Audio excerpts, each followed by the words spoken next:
Hi, this is Munson with Munson Music, and we're going to talk about how you can play through a song called Sophie by Leftwich. And we're going to start off kind of with a G major chord, and actually in the recording it's kind of some arpeggios around the G.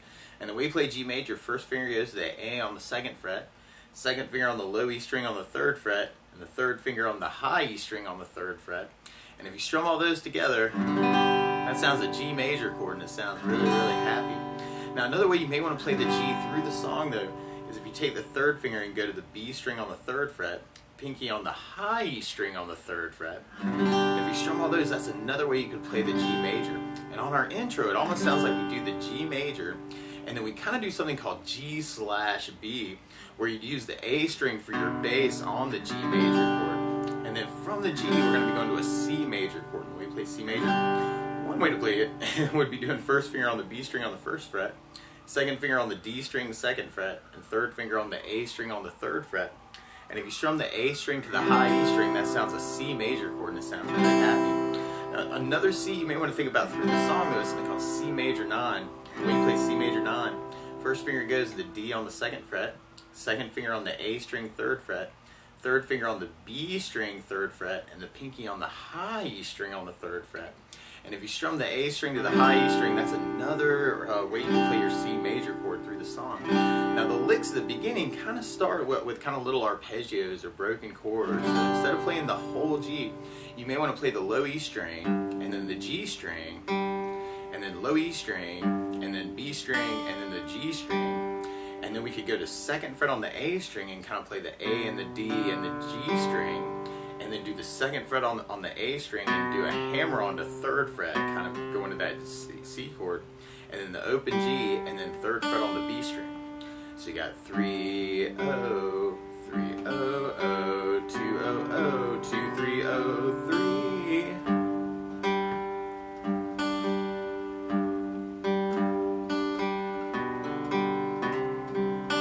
So you might want to kind of play around with that. There's a little variation of that the second time through, where you could play the low E string, and then the D and the G and the B, and then go back to the D and G, and then do the second on the A, but then open G, open 3rd fret on the B, and then do your hammer on, and then G and then B.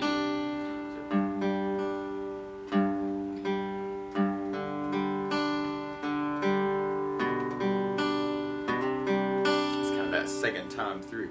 So you may want to play around with that, and what can also feel really good is to kind of work it as kind of a fingerstyle thing, and you can kind of make the thumb kind of your bass player for the E and the A string, and then kind of line up the fingers for the other notes of the lick.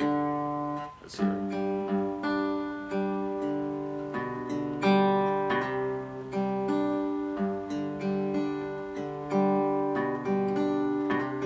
So it might be kind of a cool way to kind of play it too. And then we end up doing that 3 times, kind of with that G and G/B and C, until we get to an E minor chord. And we play E minor. First finger goes to the A on the 2nd fret, second finger goes to the D on the 2nd fret, and if you strum all those together, that sounds an E minor chord, and it sounds really, really sad.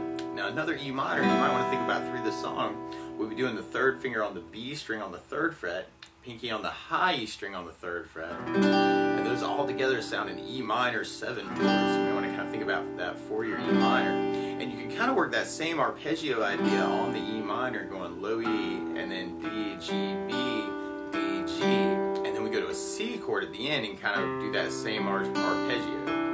So I'm going E, D, G, B, D, G, and then C with the A, D, G, B, D, G. So you might kind of work it that way. Now if you're just starting out or you just want to strum through that, you start out on the G major chord. And a lot of times, one of my favorite strum patterns for a 4/4 like this is down, down, up, up, down, up. So we took the G and just tried that a lot. You'd have down, down, up, down, up, down, down, up, down, up, down, down, up, down, up, down, down, up, down, up. So through our intro and actually through our verses, well, we'd end up doing our G with our whole strum pattern, and then doing a G with a down, down, up, and then C with a down, down, up. G down, down, up, down, G/B, down, up, C, down, down, G, down, up, down, G, down, C, down, down. And then we have our E minor with our whole pattern, and then our C with our whole pattern.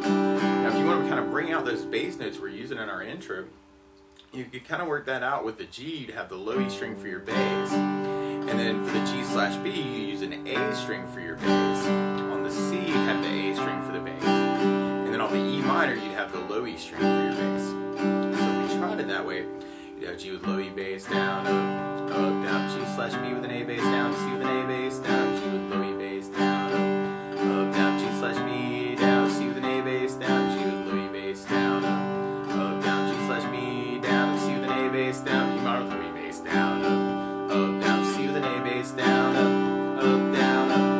And then we basically be repeating that for our verses until we get to our chorus part. And on our chorus, we start on E minor, and then we go to a C major, and then we go to a G major chord, and then we go to a D major chord back. There's a couple different Ds you may want to use. Normally you do first finger on the G string, 2nd fret, second finger on the high E string, 2nd fret, third finger on the B string on the 3rd fret, and if you strum the D string to the high E string, that sounds a D major chord. Now on that D though, you'll kind of hear an F sharp in the bass, with the low E string on the 2nd fret. And so you may want to kind of try and bring that out, and you could play something called D/F sharp, which means a D chord with an F sharp in the bass. One way to play that is to do first finger on the low E string, 2nd fret, second finger on the G string, 2nd fret, third finger on the high E string on the 2nd fret, and the pinky on the B string on the 3rd fret. And if you strum all those together, that sounds a D/F sharp. Now you can also kind of take the D shape and then use your thumb kind of for the low E string on the 2nd fret and kind of work it that way. Or you could use something called D/F sharp, where you do your first finger on the low E string, 2nd fret, second finger on the G string, 2nd fret, third finger on the B string, 3rd fret, and the pinky on the high E string, 3rd fret. And if you strum all those together, that sounds a D/F sharp. Now there's this cool little lick around the D though, where you'd play the low E string on the 2nd fret with the open E, and then play 3rd fret on the B string, so kind of hear that through that part.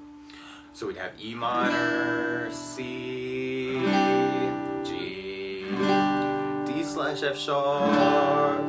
So if you wanted to, you could just strum through that part, and then we'd have E minor, down, up, down, C, down, up, down, G, down, down, D/F sharp, E minor, C, G, D/F sharp, E minor, C, G, D/F sharp, E minor, C, and in the end we end up with 2 G's, G and another G. Now if you wanted to, you could kind of bring out the bass notes for that, and on the D chord you'd have the D string for your bass, unless you're using the D/F sharp, and then you have the low E string for your bass. So we tried the chorus with the bass, down, up, down, up. We have E minor the bass, down, up, down, C with an A bass, G with low E bass, D/F sharp with low E bass, E minor with low E bass, C with an A bass, G with low E bass, D/F sharp, E minor, C, G, D/F sharp, E minor, C, G, G. Now if you're kind of digging on the arpeggios though, and actually this is just easier fingerstyle, you could kind of work it out with that E minor with that arpeggio, C with the arpeggio, G with the arpeggio, and then you can kind of bring out that 2nd fret on the low E string, and I'm kind of using thumb for a bass and kind of grabbing a finger for the high E, and then bringing out that 3rd fret on the B string for that D/F sharp. So we tried it that way, you'd have E minor, C, G,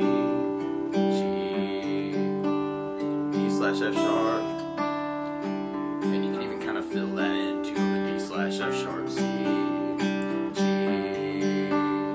D/F sharp, E minor, C, G, D/F sharp, E minor, C, G, G.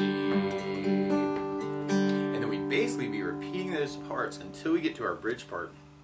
And on our bridge, we start on D major, and then we do another D, and then we go to C major, and and then we go to a G major, and then we go back to D, and we got another D, and then we go to C, and then we go to G, and then we go to a D major at the very end. Now randomly, another D you may want to play around with, and I just like the sound of this, but the lick kind of almost implies this. Something called D add 4, I call it D add 4, where you take a C major shape and kind of slide it over 2 frets. So now I got first finger on the B string, 3rd fret, second finger on the D string, 4th fret, and third finger on the A string on the 5th fret. And the bass for that D would be on the A string. And the lick that kind of happens around that is as if you took that shape and took the pinky and kind of went to the B string on the 5th fret. And you kind of hear in the recording where it's kind of going 4, 5, 4, 0, 5, kind of for that D chord. D, 5, 4, 0, 5, kind of a little variation of that chord. But you could just do down, down, up, and then you'd have D with a down, down, up, down, D, down, down, C, down, down, G, down, down, B, down, down, D, down, down, C, down, down, G, down, down, D, down, down, D, down, down, or you could add basses to that. And have D with the bass, down, bass, down, C with an A bass, down, down, G with an A bass, down, D with an A bass, D with an A bass. You can take that whole C major dominant shape over there, and you got the A bass, G with an A bass, or you could take that same arpeggio idea kind of for the fingerstyle and kind of work it that way. Kind of even filling in on the D could be a cool idea. C, G, D, C, G, D, and then from there, we'd be going back into our chorus part, and you could even kind of keep that going with the arpeggios if you're kind of digging on that. F sharp, E minor, C, G, D slash F sharp, E minor, C, G, D slash F sharp, E minor, C, G. But that's the basics of how you could kind of strum through and fingerstyle through Sophie by Ben Leftwich. So good luck!